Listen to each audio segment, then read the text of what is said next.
प्रदेश में बीते 4-5 दिनों से सरकार और विपक्ष के बीच जिस तरह की बयानबाजी सामने आई है, क्या ये माना जाए कि प्रदेश की सियासत में महाभारत हो गई है? दरअसल कांग्रेस जिन मुद्दों पर सरकार से सवाल पूछ रही है, उसको लेकर बीजेपी सरकार ने कमलनाथ से लेकर सोनिया तक पर पलटवार किया है। सीएम ने सोनिया को धृतराष्ट्र बता दिया है और गृह मंत्री ने नाथ को अकर्मण्य करार दिया है। मैं मैडम सोनिया गांधी से पूछना चाहता हूं, आग लगाने वाले बयान से क्या वो सहमत है कमलनाथ के? क्या उनकी सहमति से कमलनाथ ने ये बयान दिया है? क्या इंडियन कोरोना कहने वाले बयान से सहमत है? आग लगाने का विचार कमलनाथ का विचार है या आपकी तरफ से निर्देश दिए गए? अगर कमलनाथ मन से कर रहे हैं तो फिर आप धृतराष्ट्र बन के तमाशा क्यों देख रही है? मैंने इतना अकर्मण्य विपक्ष का नेता आज तक नहीं देखा। एक सेवा का काम, किसी गरीब को भोजन, किसी अस्पताल में, किसी कोविड सेंटर में, किसी राहत सामग्री में अगर आप दिखे हो तो आप ही बताओ कि मैं यहां पर दिखा। हम उसी को मानेंगे जो आप कह दोगे। अब आपकी कांग्रेस पार्टी कह रही है कि स्थानीय निकायों के अंदर हम जाके मौतों की गणना करवाएंगे, तो आपने जो आरोप लगाया क्या बिना गणना के लगा दिया? इसका मतलब कांग्रेस सरकार पर हमलावर है, लेकिन आंकड़ों में खुद उलझ गई है। बात 1.25 लाख लोगों के कोरोना से मौत की है। अब इन्हें जुटाने के लिए जिला अध्यक्ष और कार्यकर्ताओं को जिम्मेदारी सौंपी गई है। हालांकि कांग्रेस अपनी बात पर कायम है और बीजेपी के भीतर ही महाभारत बता रही है।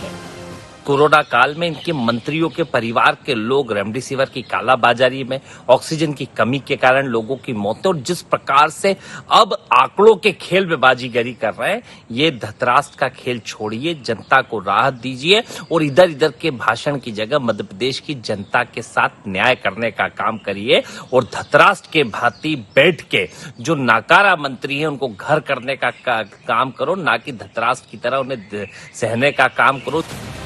सियासत भी गजब है, मुख्य मुद्दे गायब हो गए हैं और दोनों दल आरोप प्रत्यारोप में उलझ गए हैं। लेकिन बड़ा सवाल यही, क्या जनता का इन सब से भला हो पाएगा? Bureau report, IND 24।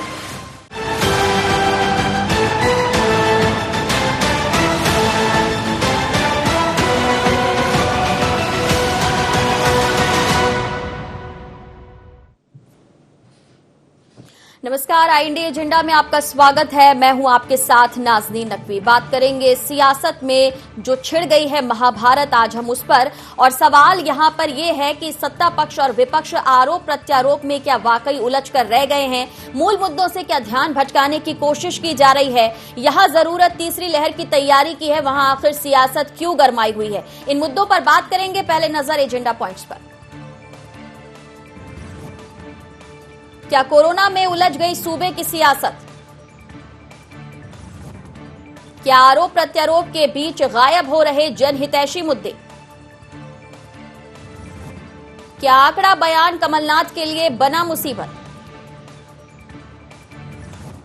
सियासी महाभारत में धृतराष्ट्र कौन?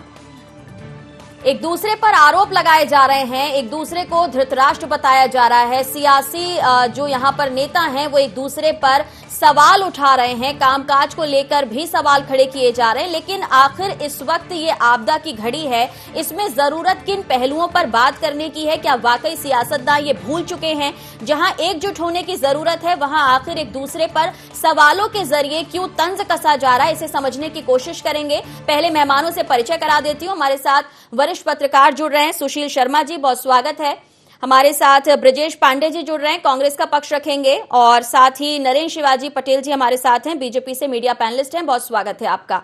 सबसे पहले ब्रजेश जी, आपसे मेरा सवाल है, क्या वाकई आंकड़ा बयान जो है वो कांग्रेस के लिए परेशानी बन गया है? क्योंकि अब ये भी पूछा जा रहा है कि आपने बिना आंकड़े तैयार किए आरोप लगा दिया, सवाल खड़े कर दिए। कांग्रेस के लिए परेशानी बन जा रहा है क्या? आवाज पहुंच रही है ब्रजेश जी? सबसे महत्वपूर्ण बात यह है कि सबसे पहले तो इस बात के लिए मैं आपको कोर्ट का साधुवाद दूंगा, मुबारकबाद दूंगा कि आपने एक बहुत ज्वलंत मुद्दे पर आज का ये डिबेट रखा है 8 बजे का। दूसरी महत्वपूर्ण बात, अभी मैं वाइट सुन रहा था शिवराज सिंह जी की, मुझे बहुत आश्चर्य होता है, प्रदेश के चौथी बार के मुख्यमंत्री हैं शायद वो ये भूल जाते हैं कि इस तरह का झूठ और फेक वीडियो जो है इस चीज को बनाने में भाजपा का IT सेल एक्सपर्ट है, सेंट्रल यूनिवर्सिटी की महारत हासिल है उनको। कैलाश विजयवर्गीय जी ने इंदौर में खुलेआम कहा था कि अगर इंदौर में मेरे मन के अधिकारी नहीं होंगे तो मैं इंदौर में आग लगा दूंगा। ये ऑन द रिकॉर्ड में बात बताना चाह रहा हूँ। शिवराज सिंह सरकार क्या चाहती है? कमलनाथ जी मध्य प्रदेश के नेता प्रतिपक्ष लीडर ऑफ अपोजिशन है। अगर वो जनता की आवाज न उठाएंगे, जनता की हक की लड़ाई न लड़ेंगे, अगर वो चुप रहेंगे तो जनता के हित की लड़ाई फिर कौन लड़ेगा? लीडर ऑफ अपोजिशन का कर्तव्य यही होता है, पहला और अंतिम उत्तरदायित्व यही होता है। मैं समझता हूँ कि आप किसी तरह से भी प्रदेश के पूर्व मुख्यमंत्री, नेता प्रतिपक्ष, PCC अध्यक्ष को FIR दर्ज करके आप चुप नहीं करा सकते।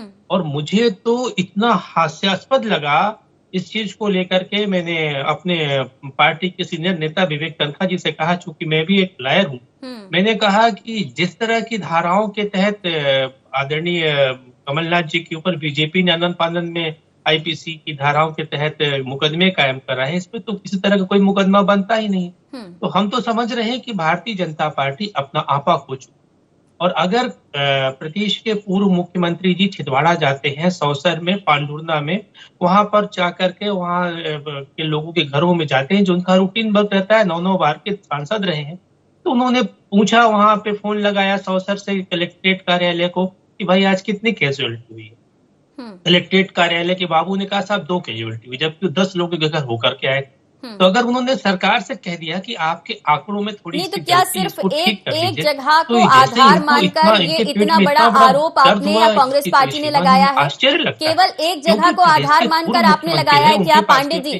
और दूसरा, आप कैलाश जी के उस बयान को यहाँ पर एड्रेस कर रहे हैं कि उन्होंने ऐसा कहा था कि इंदौर में आग लगा दो, तो क्या आप उसको फेक बता रहे हैं या वो सही था? जरूरत नहीं थी, लेकिन भारतीय जनता ब्रिजेश जी पार्टी सुन पा रहे हैं क्या? मुद्दों से हटने की जरूरत है, और ये हमेशा नाज़रीन जी। चलिए, आप तक शायद मेरी आवाज नहीं पहुंच रही है। नरेंद्र शिवाजी क्या कहना चाहेंगे? नाज़रीन जी, जिस तरह से कांग्रेस के प्रवक्ता साथी अपना बयान दे रहे हैं और आपकी बात सुनना नहीं चाहते और लगातार बोलते रह रहे हैं, बोलने का चालू रखे हुए अपना, मैं समझता हूँ इसी तरह का आज के कांग्रेस के प्रवक्ता जो इस मुद्दे पर कमलनाथ जी ने कहा है, उसको किस तरह से फिर भ्रमित करना है। कब ना जाने कब हमारे नेता कैलाश विजयवर्गीय जी ने ऐसा बयान दिया था भी कि नहीं दिया था, उसको तोड़ मड़ोड़ के आज वो जोड़ के अपने नेता के बयान को हल्का करके बताना चाहते हैं। तो मैं समझता हूँ ये प्रयास उनका सार्थक नहीं होने वाला। कमलनाथ जी का बयान पूरा का पूरा जैसा है पूरे पब्लिक डोमेन में है, उस पर भारतीय जनता पार्टी के IT सेल पे आरोप लगा देना, ये कर, यदि आपको ऐसा लगता है तो चाहिए ना साइबर सेल में लगाइए हमारे खिलाफ आरोप, लेकिन आप वहां लगाएंगे नहीं, केवल चैनल में बैठ के लगाएंगे, क्योंकि सत्यता ये है कि कमलनाथ जी ने ये आग लगाने वाला बयान दिया है। जो चाइना का वायरस है, जो पूरी दुनिया जिसे चाइनीज वायरस के नाम से जान रही है, उसको आप भारतीय वायरस सिद्ध करना चाहते हैं। तो ये सब दर्शाता है कि किस तरह से कांग्रेस के लोग लाशों की राजनीति करना चाहते हैं, लाशों पर अपनी राजनीतिक रोटियां सेकना चाहते हैं। पूरे प्रदेश की जनता देख रही है हमारे नेताओं ने क्या गलत बयानबाजी कर दी। कांग्रेस का कोई भी नेता कहीं दिखा क्या, किसी हॉस्पिटल में दिखा क्या, किसी को रोटी खिलाते दिखा क्या, कहीं पे सेवा काम करते दिखा क्या? कहीं नहीं दिखे कांग्रेस के लोग। केवल इस तरह की अनर्गल बयानबाजी हो, चाहे वो वैक्सीन के बारे में हो, चाहे कोरोना के बारे में हो, चाहे पैनिक क्रिएट करने के बारे में हो, लगातार चलिए, कांग्रेस जो है वो मूल काम नहीं कर रही है, लोगों की मदद नहीं कर रही है, लेकिन सरकार से सवाल पूछ रही है और बयानबाजी भी बिना तथ्यों के की जा रही है। हमारे साथ सुशील शर्मा जी हैं। सर, मैं आपसे समझना चाहूंगी, यहाँ पर बयानबाजी है, आरोप है और सियासी जिस तरीके से हथकंडे अपनाए जा रहे हैं, लगातार एक दूसरे पर आरोप लगाए जा रहे हैं, तीसरी लहर की बात की जा रही है, मध्य प्रदेश को भी अनलॉक करने की तैयारी सरकार कर रही है। ऐसे में बच्चे प्रभावित होंगे, बार बार ये बात सामने आ रही है। एकजुटता ना दिखाकर एक दूसरे पर आरोप लगाना, सवाल खड़े करना कितना जायज? नहीं, देखिए, पहली बात तो ये कि जब भी संकट का समय होगा, सरकार की परीक्षा तभी होती है। सामान्य या खुशहाली के समय में सरकार के कामों की समीक्षा भी नहीं होती, परीक्षा भी नहीं होती है। हमने देखा है कि सरकार जो है जब महाराष्ट्र में कोरोना की दूसरी लहर पैर पसार रही थी, तब मध्य प्रदेश के महाराष्ट्र मध्य प्रदेश की सीमा वाले जिलों पर कहीं भी जो है आपने जो है लॉकडाउन नहीं किया, सख्ती नहीं की। परिणाम ये हुआ कि कोरोना जो है मध्य प्रदेश में प्रवेश कर गया।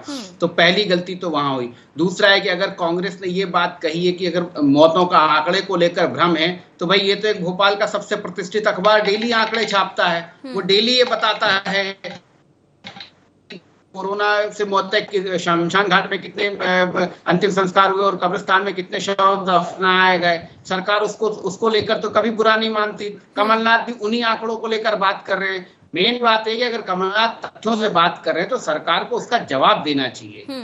सरकार अपनी बात रखे ना, तो इस तरीके से। और दूसरा ये इस समय क्यों किया जा रहा है, जब आप अखबार पिछले 3 महीने से डेली लिख रहा है, शवों की संख्या बता रहा है, तब आपने कोई एक्शन नहीं लिया। कमलनाथ ने कोई बात बोली तो आप एक्शन ले रहे। इस वक्त सरकार का फोकस सिर्फ और सिर्फ तीसरी लहर को कंट्रोल करने और सिस्टमाइज तरीके से अनलॉक करने की तरफ होना चाहिए। ये बिल्कुल। अगर क्या ध्यान भटकाने वाला आरोप आप लगा रहे हैं नरेंद्र शिवाजी जी, तो क्या आपको लगता है कि जैसा सुशील जी कह रहे हैं कि आपका फोकस आरोप प्रत्यारोप से अलग हटके इस बात पर होना चाहिए कि तीसरी लहर अगर आने वाली है तो उसे पहले कैसे कंट्रोल किया जाए, उस पर काम किया जाए? जी बिल्कुल नाज़नीन जी, देखिए सुशील जी बहुत वरिष्ठ और विद्वान पत्रकार हैं। निश्चित रूप से उन्होंने जो बात कही है कि सरकार का फोकस इस समय यदि संभावित यदि कोई ऐसी लहर आने वाली है तो उस पर भी होना चाहिए, और अनलॉक किस तरह से हम करें, इन दोनों चीजों का समावेश किस तरह से हो कि तीसरी लहर भी हम रोक सकें और अनलॉक करके जनता को भी हम राहत दे सकें और अर्थव्यवस्था को भी हम पटरी पर ला सकें। ये निश्चित रूप से सरकार के सामने चुनौती है, और हमारे माननीय मुख्यमंत्री जी ने पूरे प्रदेश के नागरिकों से अनलॉक के लिए सुझाव भी मांगे हैं। तो मैं समझता हूं कि निश्चित रूप से अनलॉक की प्रक्रिया 1 जून से प्रारंभ होगी, और तब तक हम जिस तरह से अभी देख रहे हैं, अभी जो आंकड़े आ रहे हैं उससे बिल्कुल समझ में आ रहा है कि दूसरी लहर धीरे धीरे करके अंडर कंट्रोल हुई है। और लेकिन ये भी बोला जा रहा है पटेल साहब कि अगर विपक्ष कोई सवाल पूछता है, विपक्ष अगर आवाज उठाता है, तो ये कहना कि सारे आरोप या जो तथ्य हैं वो निराधार हैं, ये कहना क्या ठीक है? क्योंकि अगर विपक्ष कमियों का आंकलन करा रहा है या दिखा रहा है कि क्या कहाँ छूट गया है, तो उसमें इतना बुरा मानने की जरूरत क्या है? ना बिल्कुल राजनीति। देखिए यदि विपक्ष जो सही बात है, सही आंकड़े हैं, जो जनता की सही समस्याएं हैं और सरकार की तरफ से यदि कोई चूक हो रही है उनकी तरफ यदि विपक्ष ध्यान आकर्षित करेगा तो मैं समझता हूँ निश्चित रूप से हम उनका स्वागत करेंगे, और ये काम हम लोग विपक्ष के रूप में एक लंबे समय तक करते रहे हैं। परंतु अफसोस की बात यह है कि विपक्ष न जाने क्यों एक एजेंडे के तहत जिसको कि जो इस तरह का इनका टूल किट जो एक्सपोज हुआ है, उससे ऐसा लगता है कि ये किसी न किसी ऐसी शक्तियों के हाथ में खेल रहे हैं कि ये चलिए समझ लेती हूँ एजेंडा है क्या कोई? ब्रजेश जी, आपका सरकार का सहयोग करने की केवल बात कही जाती है, लेकिन कांग्रेस सहयोग नहीं कर रही, किसी अलग एजेंडे के तहत काम कर रही है।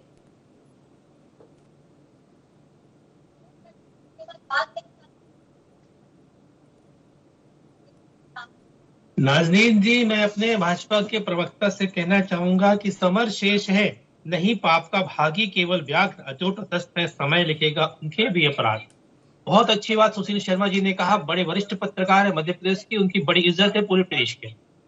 सरकार इस बार 2018 में जनता ने मैंडेट किसको दिया था? कांग्रेस को।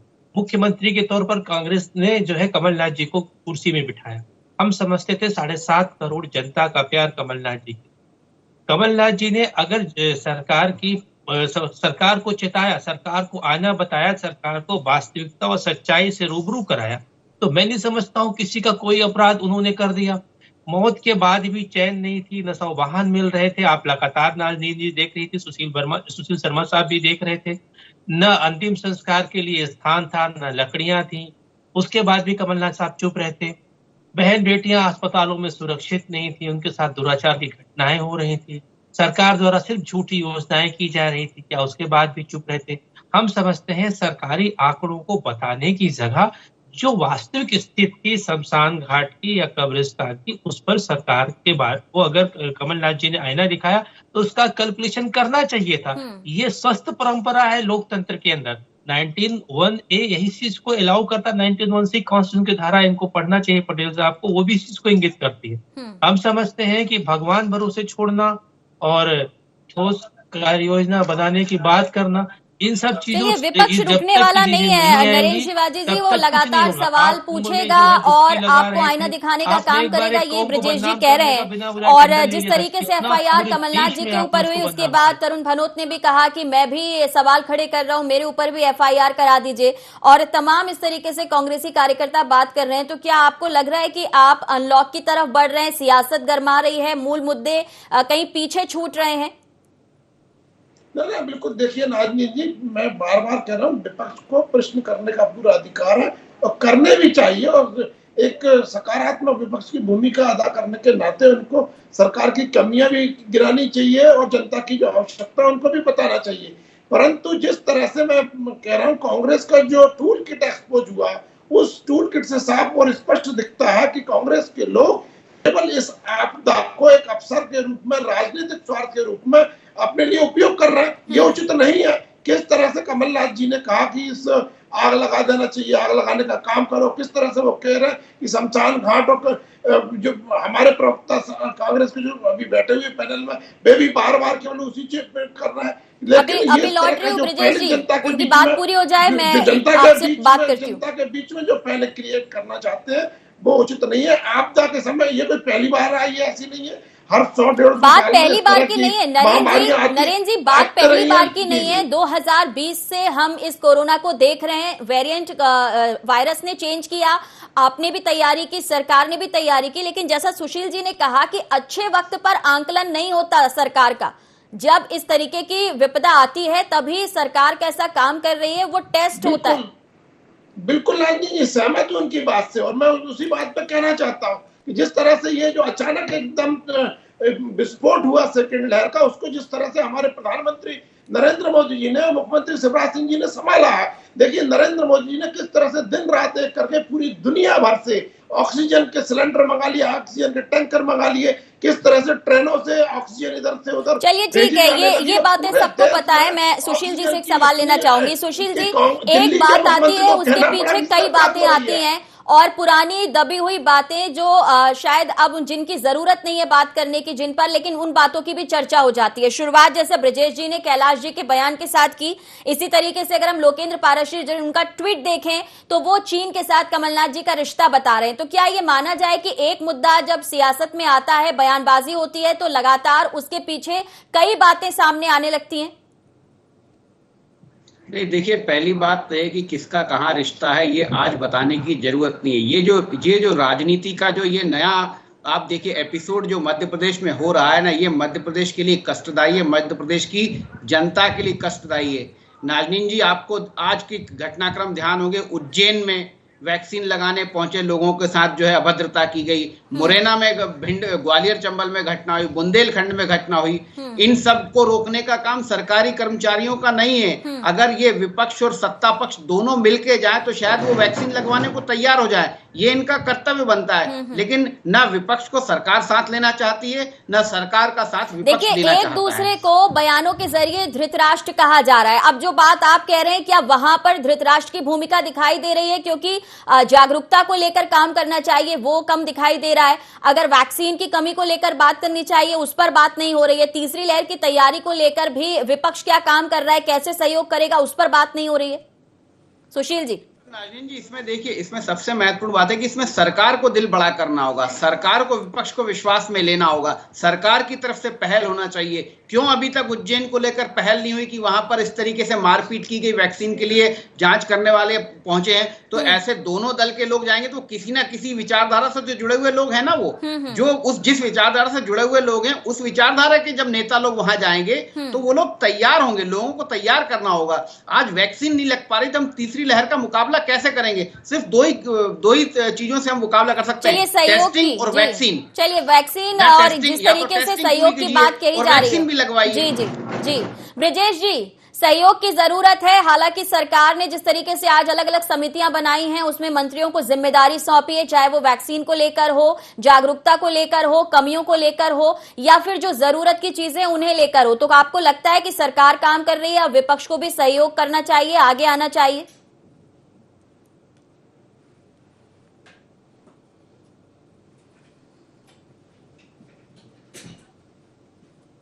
देखिए राजनीति विपक्ष ने तो शुरू से सहयोग किया, सकारात्मक रवैया था। आप इस चीज को ध्यान करिए कि नरेंद्र मोदी जी के पहले हमारे पार्टी के सर्वोच्च नेता राहुल गांधी जी का बयान आ गया था। उन्होंने कहा था कांग्रेस का हर कार्यकर्ता इस महामारी में बीजेपी का साथ देगा, संबल बनेगा। मैं समझता हूँ ये सब चीज ठीक थी और कांग्रेस ने पूरा साथ दिया। लेकिन जिस तरह के भारतीय जनता पार्टी के प्रवक्ता मित्र भी हमारे कह रहे थे, हम इनसे कह रहे हैं कि प्रदेश में टेस्टिंग कम हो रही है, जनता परेशान हो रही है, उसकी रिपोर्ट लेट आ रही है, वैक्सीनेशन को लेकर के टीके नहीं लग रहे हैं, रेमडेसिविर इंजेक्शन की कालाबाजारी हो रही। अभी ब्लैक फंगस को लेकर के आज ही माननीय हाई कोर्ट जबलपुर ने जो डायरेक्टिव दिया है वो आश्चर्यजनक है। हाई कोर्ट ने साफ तौर से कहा है कि सरकार की लापरवाही, अक्षमता दिखाता है। तो हम समझते हैं क्योंकि पूरी दवाई उपलब्ध नहीं हो पा रही है। ग्रामीण क्षेत्रों में इस बार जो कोरोना 2 की वेव थी बहुत खतरनाक थी नाजनीन जी, और ग्रामीण स्तर के जो लोग चौपाल लगा करके गप मारते थे, सरकार को चाहिए था एविडेंस के लिए इस तरह शहर में गाड़ी घूम रही थी, ग्रामीण स्तर में भी करे, टेस्टिंग कराएं, लोगों को इलाज दे, डॉक्टर दे, दवाई मुहैया कराए। सरकार ये सब करने की जगह पहले तो 5 राज्यों के चुनाव में, फिर कुंभ के मेले में फंसी रही। कमलनाथ जी ने कुछ भी गलत नहीं कहा। अभी आपको रोक रही हूँ बीच में, सुशील जी ने अभी एक बात कही कि सत्ता पक्ष हो या विपक्ष हो, जिस पक्ष की या फिर जिस पार्टी की मानसिकता से जुड़े हुए लोग होते हैं वो उनकी बात को सुनेंगे। क्या कांग्रेस ने कोई पहल की ऐसी? तब तक सरकार तक सर, क्या कांग्रेस ने कोई पहल की कि गाँव में जाकर लोगों को जागरूक करे? जनता की बात अंतिम प्रतिबिंब ही विपक्ष होता है। अटल बिहारी वाजपेयी जी को इंदिरा जी ने, जबकि वो कुछ नहीं थे, उनको जो है विदेश डेलीगेट से भेजा था। ये परंपरा रहनी चाहिए, तभी इस देश सर परंपरा तो फिर कांग्रेस के नेताओं को निभानी चाहिए ना। ऐसे समय में आग लगा देंगे और इस तरीके के बयान देकर ऐसा नहीं लग रहा कि आप खुद ही किरकिरी करा रहे हैं, आप मौका दे रहे हैं कि बात करे बीजेपी आपके बारे में?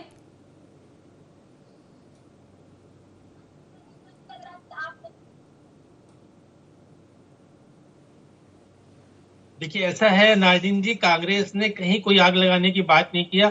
हमने तो कहा कि उस टेस्ट, वो जो वीडियो बीजेपी के प्रवक्ता जी ने जारी किया है, मुख्य मीडिया प्रभारी ने, उसकी जांच करा दी जाए। फोरेंसिक लैब से हम लोगों ने जांच कराने के लिए भेजा है। आग लगाने का काम ये करते हैं। अरे इस मुसीबत के समय, इस संकट के समय, आपदा के समय देश के सभी लोगों को, सभी दलों को लोग एक रह के काम करना चाहिए। हमारे यहाँ के राष्ट्रीय अध्यक्ष जो है श्रीनिवास पीवी ने वहां पर प्रयास करना शुरू किया। उसके पीछे क्राइम ब्रांच के पुलिस ऑफिसर पहुंच गए कि भाई ये इतना पैसा कहाँ से आ रहा, आप कैसे लोगों से? चलिए ठीक है, चर्चा में नरेंद्र जी को वक्त देना चाहूंगी। नरेंद्र जी, जब कांग्रेस काम करती है तो आप काम नहीं करना देना चाहते, आप कुछ न कुछ अड़ंगा लगा देते। अच्छी बात। अरे राजनीति जिनकी ये उदाहरण दे रहे हैं, इनके राष्ट्रीय अध्यक्ष का, उनने जिनको मध्य प्रदेश का प्रभारी बनाया था कांग्रेस के जो मध्य प्रदेश के कांग्रेस के प्रभारी थे, वो इंदौर में रेमडेसिविर इंजेक्शन को ब्लैक करते हुए पकड़े गए हैं। ब्लैक मार्केटिंग में उनकी गिरफ्तारी हुई है, और केस रजिस्टर्ड हुआ उनके खिलाफ इंदौर में। कांग्रेस ये कर रही थी। कांग्रेस के लोग किस तरह से पूरी आपदा को अवसर में बदले थे। जो राजनीतिक लोग हैं वो राजनीतिक बयानबाजी कर रहे थे, बाकी के लोग ब्लैक मार्केटिंग में शामिल थे। पूरी तरह से इन्वॉल्व है। आरएसएस और भाजपा के लोग रेमडेसिविर इंजेक्शन की कालाबाजारी पकड़े गए, ना कि कांग्रेस के लोग। वेंटिलेशन की मांग कर रहे थे, हर जगह कह रहे थे कि ऑक्सीजन पहुंचाइए आप। इन सब चीजों में आपका आरएसएस इन्वॉल्व था, उसका नाम लीजिए ना। सुशील सर, क्या लगता है एक दूसरे पर इस तरह के आरोप लगाकर पूरी पार्टी को बदनाम करना या सवाल खड़े करना क्या ठीक है? वो सेवा कर रहे हैं, 24 घंटे सेवा, चाहे वो कांग्रेस पर हो या भाजपा पर हो। सुशील सर, सेवा करना प्रथम कर्तव्य होना चाहिए पटेल जी। आप लोग बिल्कुल कालाबाजारी से लेकर के दवाइयों की कालाबाजारी से लेकर सब में इन्वॉल्व मिले हैं। ये टाइम्स ऑफ इंडिया ने आपके खिलाफ लिखा है, परसों को उठा के पढ़ लीजिए। किसी ने नहीं लिखा, आप झूठी खबरें यहाँ पर सुनाइए। सुशील सर, आपको आवाज मिल रही है मेरी? एक दूसरे पर इस तरीके से आरोप लगाना, अगर कुछ लोग जो पार्टियों से जुड़े हुए थे उन्होंने ऐसे काम किए, उनके लिए सजा तय की जाएगी, उन्हें जेल की सलाखों के पीछे भेजा जाएगा, लेकिन पूरी पार्टी पर सवाल खड़े कर देना क्या ये ठीक है? हेड ऑफिस ने जब कह दिया कि संबित पात्र। अरे भैया एंकर को बोलने दो, नरेंद्र जी, एंकर को बोलने दो। रुक जाइए थोड़ा। के लोगों ने बनाया है, बीजेपी के लोगों ने बनाया। ऐसा नहीं कि केवल कांग्रेस के लोग ही जो है आपदा में अवसर कालाबाजारी में लिप्त थे। वो तो देखिए वो तो दोनों ही दलों के लोग शामिल है, लेकिन इस वक्त जो सबसे ज्यादा महत्वपूर्ण या सबसे ज्यादा जरूरत है वो यही है कि मिलकर काम करके तीसरी लहर को रोकना, और खासकर जहां पर वैक्सीन लगवाने को लेकर भ्रम है उसको दूर करना। और दूसरी बात जो ये आप पूरी पॉलिटिकल जो अपनी जो डिबेट जिस पर, देखिए इन लोगों के बीच में तलखी की सबसे बड़ी वजह यह है कि एक सरकार पिछले साल गिरी है, तो वो तलखी तो लगातार बनी हुई है, वो तलखी कैसे खत्म हो जाएगी? बीजेपी की सरकार को असफल घोषित करने के लिए कांग्रेस सारे पैतरे अपनाएगी, चाहे कोई भी मौका। अगर सरकार की तारीफ कांग्रेस कर देगी तो फिर जो 2020 का जो बदला है वो कैसे लिया जाएगा, ये पूरी आप ये मान के चलिए। और इसीलिए बीजेपी भी जो है पलटवार उसी तरीके से कर रही है, क्योंकि जानते हैं कि अब बीजेपी कांग्रेस के बीच में कोई अंडरस्टैंडिंग फिलहाल 2023 के चुनाव के पहले नहीं बन पाएगी, जब तक कि उस चुनाव में सीधा सीधा फैसला मैंडेट का नहीं हो जाता। लेकिन सुशील जी, सियासत अपनी जगह है, लेकिन इस वक्त जिस फेज से हम सब गुजर रहे हैं वहां पर क्या सियासत को अलग करके केवल और केवल आम जनता के हित के बारे में सोचने की जरूरत नहीं लगती? देखिए वो तो पिछले 1.5 महीने से हम देख रहे हैं कि दोनों दलों को मिलकर क्या करना चाहिए थे, किस तरीके से सामंजस्य। सरकार ही बड़ा दिल कर लेती, विपक्ष को साथ में ले लेती, विपक्ष को जिम्मेदारियां दे देती, विश्वास में लेती, विपक्ष भी उदारता दिखा सकता था कि वो सरकार के साथ कंधे से कंधा मिलाकर इस पैंडेमिक के समय में सहयोग कर सकता था। दोनों ही तरफ से जो है लगता अनिच्छा की भावना है, और वो अनिच्छा की भावना 2020 के कारण है। वो एक दूसरे का कतई सहयोग ना लेंगे, ना लेने देंगे, ना करेंगे, ना करने देंगे। चलिए, लेकिन जनता सब कुछ देख रही है, और सियासत में जो महाभारत छिड़ी हुई है उसमें धृतराष्ट्र की भूमिका में कौन है, आने वाले वक्त में जब आप जनता के बीच जाएंगे, चुनावों का वक्त होगा, तब ये सब कुछ जनता ही तय करने वाली है। लेकिन फिलहाल जरूरत है कि आप सब मिलकर काम करें। सभी का बहुत शुक्रिया हमें समय देने के लिए। तो सियासत में महाभारत छिड़ी हुई है, आने वाली तीसरी लहर से पहले तैयारी सरकार कर रही है, लेकिन विपक्ष सवाल पूछ रहा है और सरकार को कटघरे में ले रहा है। देखना होगा कि वैक्सीनेशन को लेकर और साथ ही टेस्टिंग बढ़ाने को लेकर सरकार किस तरीके से काम करेगी, और क्या आने वाले वक्त में विपक्ष उसको सहयोग करता नजर आएगा, या फिर यूं ही सवाल जवाब का सिलसिला जारी रहेगा। फिलहाल दीजिए इजाजत, नमस्कार।